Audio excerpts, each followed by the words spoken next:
Last month, the U.S. and Canada closed what's kind of become known as the Roxham Road loophole, named after a tiny road in Clinton County.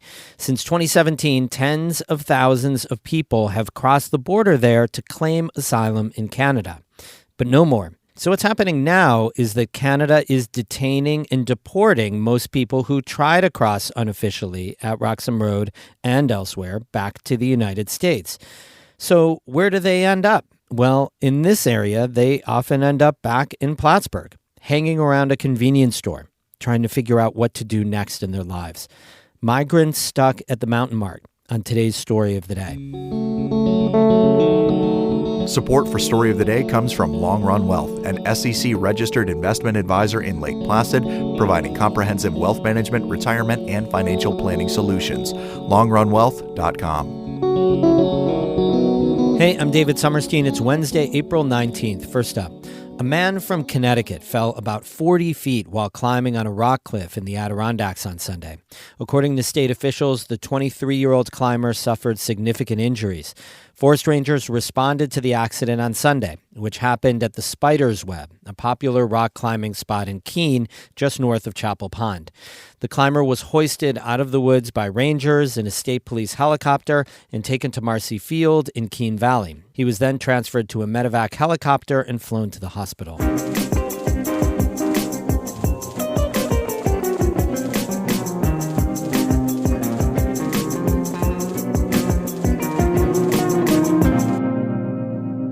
Migrants arrive in Plattsburgh, often on a bus, often from New York City.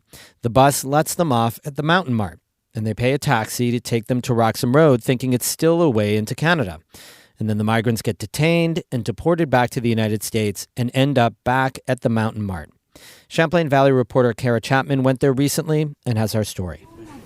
When I walk into the Plattsburgh Mountain Mart, a family of 5 from Turkey is speaking with 2 Canadian volunteers. Probably a slightly cheaper hotel.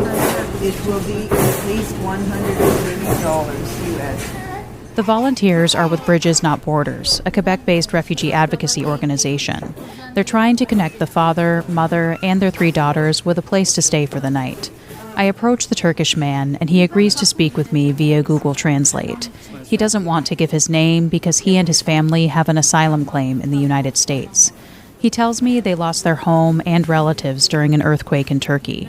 They traveled to Mexico, then through the U.S. to try to claim asylum in Canada because he has family there. But they were detained, then deported.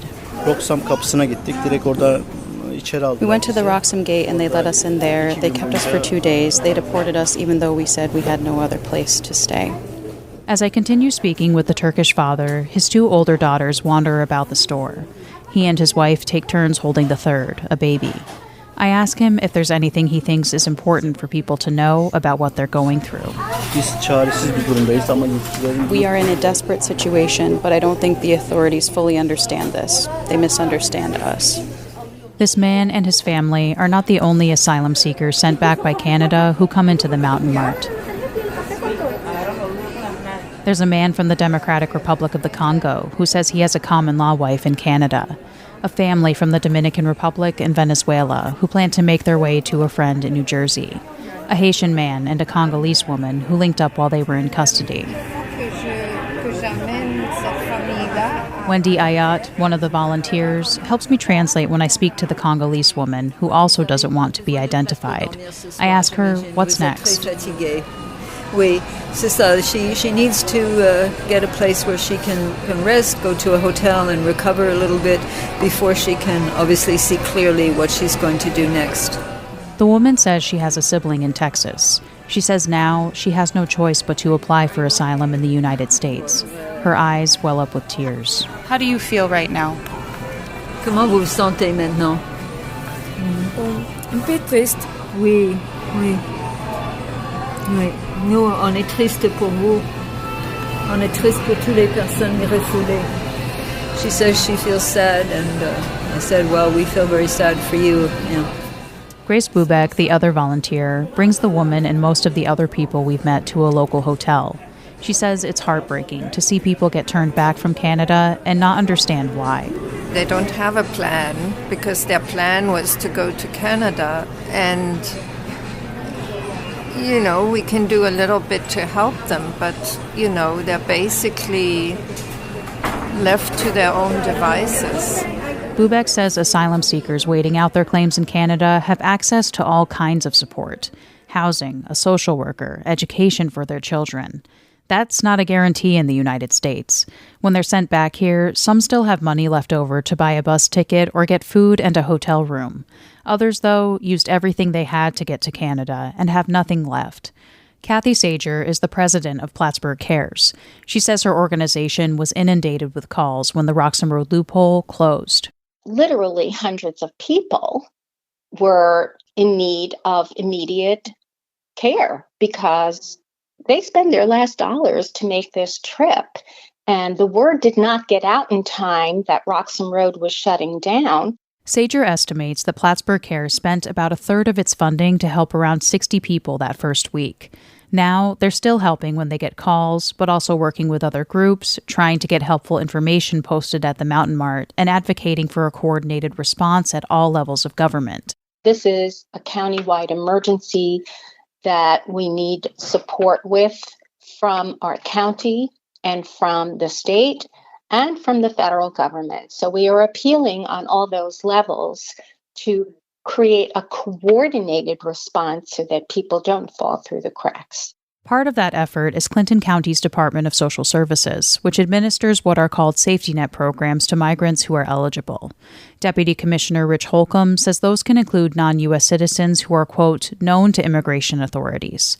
According to Holcomb, since Clinton County is on a major route to Montreal, it's not a new thing for undocumented people to seek safety net assistance. What is new is just the number of individuals presenting themselves. Holcomb says DSS used to see 1 or 2 applications a quarter. Since the border changes went into effect, that number has grown to 2 to 3 per day.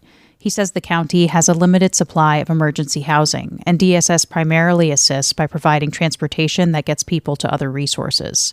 Holcomb says he thinks the agency can handle the current level of need. It's new, but it's not. We've dealt with crises like this before, and we will just deal with it in the same fashion, which is why we have guidelines and rules and regulations. It kind of makes it easier to do this type of work that way. Holcomb says most of the migrants getting safety net assistance aren't staying in the area, and it seems the number of people coming here with the goal of crossing into Canada is decreasing. The official numbers appear to support that theory. In the 3 months before the changes went into effect, Canadian police detained more than 1,000 people crossing unofficially into Quebec each week. In the first 2 weeks after the changes were implemented, 222 were processed. Of those, about 3/4 were sent back to the U.S. Michael Cashman is supervisor of the town of Plattsburgh.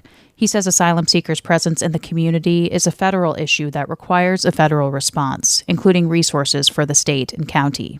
And it continues to be a crisis from the standpoint that a plan needs to be well formulated, that if there were a surge, and while we've not seen it yet, but should there be a surge in numbers, that it can be upscaled rapidly. I reached out to the Department of Homeland Security about whether the federal government is monitoring the impact of asylum seekers, has a plan to inform or support them, or plans to provide assistance to Clinton County and New York State. I didn't hear back. I also requested interviews with Congresswoman Elise Stefanik and Senator Kirsten Gillibrand about the issue. Stefanik's office didn't get back to me, but Gillibrand sent a statement on her behalf. The senator said, quote, "The situation in the North Country shows why it is critical that we pass comprehensive immigration reform." For Ayat, one of the volunteers at the Mountain Mart, the plight of asylum seekers is a lesson to all Canadians who take for granted safety and stability in their country. We have a great deal of difficulty imagining that this could happen to us, that, the world could turn in such a way so that all of a sudden we're the ones who have to flee. We're the ones who are not safe in our country and really have no choice but to leave.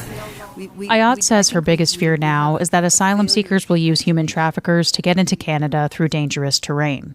And as for those who are caught and turned back, she says it should be the government, not organizations like hers, who help them plot their next steps.